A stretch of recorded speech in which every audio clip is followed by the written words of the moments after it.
Federal Ministry of Health and other relevant enforcement agencies to ensure the comprehensive prohibition of tobacco advertising, promotion, sponsorship, such as cigarette advertisement within or on windows, stores, and kiosks, advertisement of smokeless or flavored tobacco, and tobacco logo symbols on non-tobacco objects. 2, urge the Ministry of Health and Education at federal and state levels to work together to ban location of point of sales of tobacco products within 100 meters of all schools. 3, urge the Federal Ministry of Health and other relevant enforcement agencies to urgently ensure a framework for the monitoring of the implementation of the ban on single sticks and cigarette packs with less than 20 sticks as detailed in the National Tobacco Control Act 2015. 4, urge the Federal Ministry of Health to promote and advertise the no sale of tobacco to minors signage. I want to thank my Mr. President and my distinguished colleagues for allowing me to move this motion. And sorry to tobacco smokers. Thank you. You know that there are quite a sizable number of people who consume tobacco. And I think they enjoy doing it. And therefore, I don't want to condemn them. But if you ask them, Mr. President, they will tell you when and how they started it. And that's the reason why this motion is very apt. Because children are very gullible. They can adapt, they can adopt anything they see. And therefore, the target for this particular motion is about the children, the young ones growing up. They write it there. So tobacco is dangerous to your health. But still, people still smoke. If you want to smoke and you are around 30, 40, if you choose to smoke. But targeting our children is something we should not allow at all.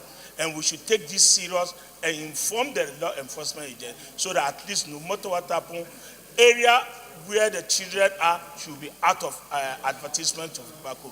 Minister of Health and other agencies that are saddled with the responsibility of ensuring that tobacco does not cause harm, not only to our youth, but to the entire people of this country. That is their duty. They failed to do it, but she has done it. Because this is very, very serious and worrisome development in a situation where the youth are targeted.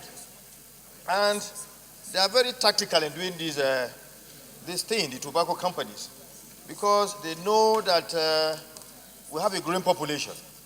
And the moment they are able to introduce tobacco smoking to these young people, then their clients or their customers will increase. They have relocated to developing countries, and we are victims of this. Sir, I always wonder why we always lag behind in taking measures that will prevent and promote the welfare of our people. Locating or trying to lure young ones into tobacco smoking is criminal. And I believe that urgent actions ought to have been taken. The statistics here shows that this criminal act by tobacco companies is national. It's not only restricted to a particular part of the country. And when we know the prognosis of using tobacco, when a child starts at a very early age, before he attains the age of 30, he's becoming very, very vulnerable to certain diseases like cancer, emphysema, lung cancer. That those who smoke in this country should be people who are old enough to know the dangers of smoking, and they have chosen and elected to do so by themselves.